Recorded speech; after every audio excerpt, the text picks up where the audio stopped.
Imagine being trapped inside a city where even hope has a price. Not paid in coins, but in flesh, silence, and betrayal. Outside the walls, Rome waits, patient, methodical, almost calm. Inside, Judea is already tearing itself apart. Here's the question no textbook asks. When a siege lasts long enough, who actually kills mercy first? The invader or the desperate people trying to survive? This isn't a story about armies clashing. It's about hunger becoming a weapon, faith becoming a liability, and morality slowly turning into a luxury no one can afford. At what exact moment does a city stop being defended and start being consumed? Because somewhere during the siege, neighbors stopped recognizing each other. Parents began hiding food from their own children. Priests argued doctrine while bodies piled near the gates. And Rome watched, learning, adapting, tightening the noose. But here's the uncomfortable part. What if Rome didn't need to destroy Judea? What if Judea was already doing the work for them? History often paints this moment as inevitable. A clash of empires, a rebellion crushed, end of story. But inevitability is a comforting lie. What really happened inside those walls was slower, uglier, and far more human. Mercy didn't vanish in a single massacre. It eroded, choice by choice, hunger by hunger, fear by fear. So ask yourself this before we go any further. If survival demanded that you abandon everything you believe makes you human, would you hesitate? Because this siege didn't just decide who won a war, it revealed how fragile compassion truly is, and how easily civilization collapses when time itself becomes the enemy. And once mercy died here, Rome never forgot how to kill it again. This story doesn't begin with a battle cry. It begins with a city that already knows it's running out of time. Jerusalem is surrounded, but that's not the real danger. The real threat is inside the walls. Fear arguing with faith, survival bargaining with belief. Rome is visible on the horizon, yes, but what's harder to see is how completely the idea of mercy is being cornered. This video isn't about heroes standing tall against an empire, and it's not about villains twirling mustaches under Roman helmets. It's about pressure, about what happens when time becomes a weapon and waiting becomes torture. Because sieges don't work by force alone, they work by patience. Rome understood something terrifyingly well. You don't need to rush a city that's starving. You let hunger speak. You let paranoia do the work. You let people turn on each other long before they turn on you. And inside Judea, nothing was simple. Politics, religion, identity, prophecy, all colliding while food vanished and trust collapsed. Different factions claimed they were fighting for God, for freedom, for dignity. But under siege, those words begin to blur. Everyone says they're defending something sacred. No one agrees on what that actually means anymore. So here's what you should expect from this journey. Not clean timelines, not comfortable moral answers, and definitely not the version where Rome was brutal and the story ends there. We're going inside the walls, inside the arguments, inside the choices people made when every option felt wrong. This is the siege where mercy didn't disappear overnight. It was negotiated away, bite by bite, day by day. And by the time the gates finally fell, the most devastating loss had already happened. If you stay, you won't just learn what happened. You'll feel why this moment still matters, because it exposes something timeless and deeply human. Now, let's step closer to the walls. Before the first Roman ram ever touched stone, Jerusalem was already under siege, not by legions, by itself. The city was swollen far beyond what it could sustain. Pilgrims trapped inside for Passover, refugees from surrounding villages, factions that hated each other more than they feared Rome. Every street felt crowded, every conversation sharp. You could feel it in the air. Something was tightening. Outside the walls, Rome did what Rome always did best. Nothing dramatic, nothing rushed. They measured distances, counted days, studied patterns. Inside, panic argued with prophecy. Some said God would intervene at the last moment, that Jerusalem had survived worse. Others whispered that this time felt different. Food prices climbed overnight. A loaf of bread became an argument became a beating became a body dragged into an alley and forgotten. This is the first lie sieges expose, that a city is a single organism. It isn't. Jerusalem was fractured into rival groups, each claiming they were the true defenders of the people. Zealots, priestly elites, militias, every faction armed, every leader convinced the others were the real threat. They stockpiled food, not for the Romans, but against their own neighbors. And Rome watched. They didn't need to break the gates. They needed time. Days passed, then weeks. The sun kept rising, the walls still stood, but something invisible was eroding. Trust, patience, restraint. Soon, armed men began raiding grain stores inside the city. Not Roman raids, but Jewish ones. Anyone suspected of hoarding was interrogated, sometimes released, sometimes not. Mercy was already being questioned, debated, postponed. Because under siege, mercy starts sounding irresponsible. How do you show compassion when your own children are hungry? How do you forgive when survival feels competitive? Rome understood this psychology with terrifying clarity. Their camps were disciplined, supplied, almost orderly. From the walls, Roman soldiers looked calm, even bored. That calm was deliberate. It sent a message: we can wait longer than you can. And the longer they waited, the more Jerusalem burned itself from the inside. What's chilling isn't that violence erupted. It's how quickly it felt justified. Every cruel act was framed as necessary. Every betrayal explained as prevention. Every stolen meal rationalized as temporary. This is how mercy begins to die, not with screams, but with logic. By the time the first Roman engines moved closer, the city was already exhausted, not physically destroyed, but morally drained. People still spoke of resistance, of faith, of destiny. But fewer spoke of compassion, and fewer still practiced it. This was only the beginning. The walls hadn't fallen yet, but the city already was. There is a moment in every siege when hunger stops being a symptom and becomes policy. Inside Jerusalem, that moment arrived quietly. No announcement. No single scream that marked the shift. Just the slow realization that food was no longer something you had. It was something you defended. Families began eating separately, even when they lived under the same roof.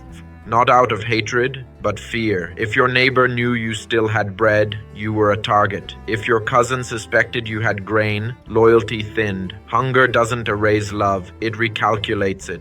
Armed groups roamed the city, claiming they were preventing hoarding. In reality, they were searching for control. They burst into homes, overturned jars, ripped floorboards apart. Anyone who resisted was accused of betrayal. Anyone who pleaded was suspected of lying. This wasn't chaos. It was order. A brutal improvised one. Outside the walls, Rome tightened the circle. Supply routes vanished. Escape became nearly impossible. Roman patrols were efficient, almost surgical. They didn't need to slaughter everyone trying to flee, just enough to make the attempt terrifying. Inside, desperation fermented. People began boiling leather, belts, sandals, anything that could be softened, chewed, swallowed. The body adapts in horrifying ways before it gives up. And while the stomach shrinks, the mind sharpens, not toward empathy, but calculation. Who eats today? Who waits until tomorrow? Who doesn't need to eat at all? Faith didn't disappear, it fractured. Some prayed harder, convinced endurance itself was proof of righteousness. Others cursed God openly. Many did both in the same breath. Priests argued theology while stepping over corpses in the streets. And still, Rome waited. This is the second lie sieges expose, that suffering unites people. It doesn't. It sorts them. Those with weapons ate first. Those with connections ate next. Everyone else learned to disappear. Mercy became suspicious. If someone offered you food, you wondered why. If someone shared, you questioned how long they could afford to be kind, and what they'd demand when they couldn't anymore. Even children sensed the shift. Crying stopped early, weakness drew attention, and attention was dangerous. Silence became survival. Rome didn't invent this. They perfected it. By refusing to rush, they let hunger dismantle every moral structure inside the city. By the time starvation reached its worst, Jerusalem wasn't fighting Rome anymore. It was negotiating with itself, deciding which lines were still worth crossing. And each day, the answer changed. The walls still stood, but the people behind them were being hollowed out. And hunger wasn't done yet. The most dangerous phase of the siege didn't begin when Rome moved closer. It began when Jerusalem stopped pretending it was unified. By now, starvation had stripped away politeness. What remained were factions, armed, paranoid, convinced that survival required domination. Every group claimed necessity. Every act of violence came with a justification rehearsed enough times to sound like truth. If you were beaten, it was for the good of the city. If you were executed, it was to prevent treason. If your food was taken, it was temporary. Violence became bureaucratic. Men with weapons became judges. Interrogations replaced conversations. Rumors were enough to condemn someone. And because fear spreads faster than hunger, accusations multiplied. To be suspected was almost as dangerous as being guilty. What's unsettling is how quickly this felt normal. People adapted to public beatings the way they once adapted to market noise. Corpses in the street weren't shocking anymore. They were inconvenient obstacles. You stepped around them, you learned not to look too long. Empathy cost energy, and energy was scarce. Parents made calculations they never imagined possible. Not dramatic speeches, silent math. Who can still walk? Who is slowing us down? Who might survive if food runs out tomorrow? These weren't monsters making these choices. They were exhausted people whose moral framework was collapsing under pressure. Inside the city, armed groups began executing anyone who spoke of surrender. Not because surrender was impossible, but because it threatened their authority. As long as the siege continued, their power remained absolute. Peace would expose them. So they extended the suffering. They burned food stores to prevent rivals from using them, destroyed supplies rather than share them. Better everyone starved than someone else survive longer. This is where the siege crossed a line. Rome was still outside, but cruelty was now self-sustaining. Witnesses later spoke of people hiding in ruins, too weak to move, listening to screams echo through the streets at night. No one intervened. Intervention meant attention. Attention meant death. And Rome watched. From their camps, Roman officers observed fires inside the city, heard internal fighting, noticed fewer arrows from the walls, less coordination, more chaos. The siege was working, not because of superior force, but because time had corrupted resistance. This is the moment mercy truly began to feel obsolete. Not immoral, just impractical. Kindness didn't disappear, it became dangerous. And once compassion threatens survival, it doesn't need to be outlawed. People abandoned it willingly. The city was still standing, but whatever it had been defending at the beginning was already gone. There is a point in prolonged suffering where cruelty no longer shocks, it organizes. Jerusalem had reached it. By now, hunger wasn't just empty stomachs. It was weakness made visible. You could see it in the way people walked, slower, guarded, conserving energy like a dying fire. You could hear it in voices that no longer argued loudly. Shouting wastes strength. Silence doesn't. Mercy, once admired, had become suspicious. If someone helped you, the question wasn't why are they kind. It was what do they want later. Sharing food meant shortening your own future. Hiding food meant risking execution. Doing nothing meant watching people disappear. Every option carried guilt, but guilt was lighter than starvation. So people chose what kept them alive one more day. This is where the siege stopped being external. Neighbors informed on neighbors. Friends betrayed friends. Families fractured over crumbs. And the city learned a terrible lesson. Fear is more efficient than loyalty. Armed groups enforced order, not through hope, but through example. Public punishments weren't just warnings. They were reminders of who still had control. Bodies left unburied became signs, messages written in flesh. Children grew quieter, not because they understood strategy, but because crying drew attention. Attention invited questions. Questions invited searches. Searches led to consequences. Even grief became dangerous. Mourning meant attachment. Attachment meant hesitation, and hesitation could kill you. Some still tried to act human. A shared bite of food, a whispered prayer for the dead, a door quietly opened at night. These moments existed, but they were fragile. One accusation could erase them. And Rome waited. The Romans understood something ancient and brutal. When people are forced to choose between survival and virtue, survival usually wins, and virtue is blamed for losing. Inside Jerusalem, people stopped asking what is right. They asked what still works, and mercy stopped working. It didn't vanish in a dramatic scene. It faded under pressure, discredited as weakness, dismissed as naive. By the time Roman engines drew closer to the walls, resistance was still loud, but hollow. Shouts echoed from towers manned by men who no longer trusted the city behind them. Defenders watched not just the enemy outside, but shadows within. Rome hadn't breached the walls yet, but they had already succeeded. Because a city that no longer recognizes compassion as strength will eventually surrender, even if it keeps fighting. This was the quiet death of mercy. No ceremony, no witness, just a collective decision made one starving day at a time. That kindness was too expensive to afford. When the Romans finally moved, it didn't feel like the beginning of the end. It felt like confirmation. The walls were breached, yes, but what spilled out to meet the legions was not a unified enemy. It was a city already hollowed, already broken into pieces too small to hold together. Roman soldiers expected resistance. What they found was exhaustion.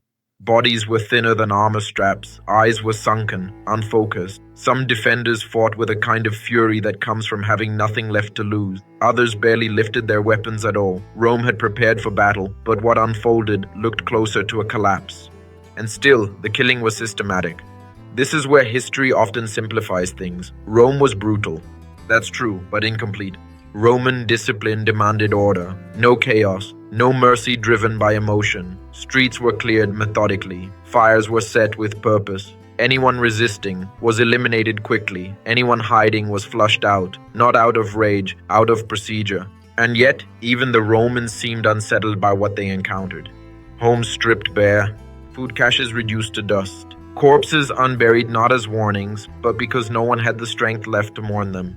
This wasn't a city conquered at its height. It was a city discovered after it had devoured itself. Some inhabitants begged, others cursed. Many didn't react at all. Shock has a way of numbing fear when fear has already been exhausted. For some, death felt like relief, a final decision made by someone else. Rome did not come to save anyone, but they also did not need to destroy what was already ruined. The most disturbing truth is this. By the time Roman swords finished their work, mercy had been absent for weeks. What Rome destroyed physically had already collapsed morally. Temples were violated, sacred spaces burned, but those spaces had lost their protective meaning long before. Faith had been weaponized, argued, fractured. When the sanctuary fell, it didn't feel like a sacrilege anymore. It felt inevitable. And Rome took notes. They learned what starvation does faster than swords. They learned how internal division weakens walls more effectively than siege engines. They learned that patience can be more lethal than aggression. This siege wasn't just a victory. It was a lesson one Rome would remember and repeat. As the city burned, something quieter settled over the ruins. The realization that the greatest loss wasn't the fall of Jerusalem. It was the recognition that, under enough pressure, mercy doesn't need to be killed. It simply isn't chosen. After the fires dimmed and the noise faded, what remained wasn't silence. It was absence, not just of people, but of certainty. Rome cataloged the ruins with the same discipline it used to conquer them. Streets were measured, strong points identified, survivors counted, sorted, sold, or executed. Order returned quickly, too quickly. That efficiency alone felt like an accusation. But beneath Roman control, something else lingered, something harder to rebuild than walls. Trust. Those who survived carried memories heavier than hunger. They remembered doors they didn't open, people they avoided, moments when they chose to live instead of help. None of these choices were irrational, all of them were understandable, and that's what made them unbearable. Because the siege didn't just prove Rome's power, it exposed a fracture that couldn't be blamed entirely on an empire. When later generations spoke of this moment, they argued about responsibility. Some blamed Rome alone, others blamed internal division. Some insisted God had turned away, others claimed God was testing them. Maybe all of that is partly true. Maybe none of it is enough. What's undeniable is this: the siege rewired how power was understood. Rome learned that domination doesn't always require constant violence. Sometimes it requires restraint, the patience to let fear do the work for you, let hunger argue, let people compromise themselves until resistance no longer knows what it's protecting. And those who lived through it learned something quieter, more personal. They learned how thin the line is between virtue and survival, how easily ideals bend when time becomes the enemy, how quickly mercy can feel like a liability instead of a strength. This wasn't a story that ended when Jerusalem fell. It echoed in later revolts, in later sieges, in later empires who remembered that you don't always need to break a city. Sometimes you just wait long enough for it to break itself. So when we look back at this moment, at Rome versus Judea, the real question isn't who won. It's this: if mercy can disappear under pressure this extreme, was it ever as secure as we like to believe? Because the most unsettling legacy of this siege isn't the ruins Rome left behind. It's the mirror it holds up to anyone who thinks, I would have been different. Under enough time, under enough hunger, under enough fear, history suggests otherwise. And that may be the cruelest lesson Rome ever taught, without ever needing to say it out loud. When the siege finally ended, Rome left with control, records, and silence. The people left behind carried something harder to name. Not just loss, but memory. Memory of moments when they looked away, when they chose themselves, when mercy felt noble but unsafe. That's the part history rarely explains because it's uncomfortable. It doesn't divide cleanly into heroes and villains. It asks something more personal. This siege wasn't only about Rome's cruelty, it was about how pressure rewrites people. Slowly, convincingly, one small decision at a time. No speeches, no dramatic turning point, just survival, negotiated day by day. And maybe that's why this story still matters. Not because ancient cities fell, but because human limits were exposed. So before you scroll away, sit with this question for a moment. If everything you believed in cost you tomorrow, what would you still protect? If this story made you uncomfortable, curious, or reflective, that means it worked. Like the video if you felt that tension. Comment what part stayed with you the most or where you disagreed. Follow the channel so you don't miss what comes next. Because in the next video, we go deeper into another moment where power waited, fear decided, and history repeated itself in a different disguise. The walls may be gone, but the questions are still standing. Remember, we are the ones who remember, the ones who question, the ones who refuse to bow to the silence of history. And you, are you ready for the next secret of Rome?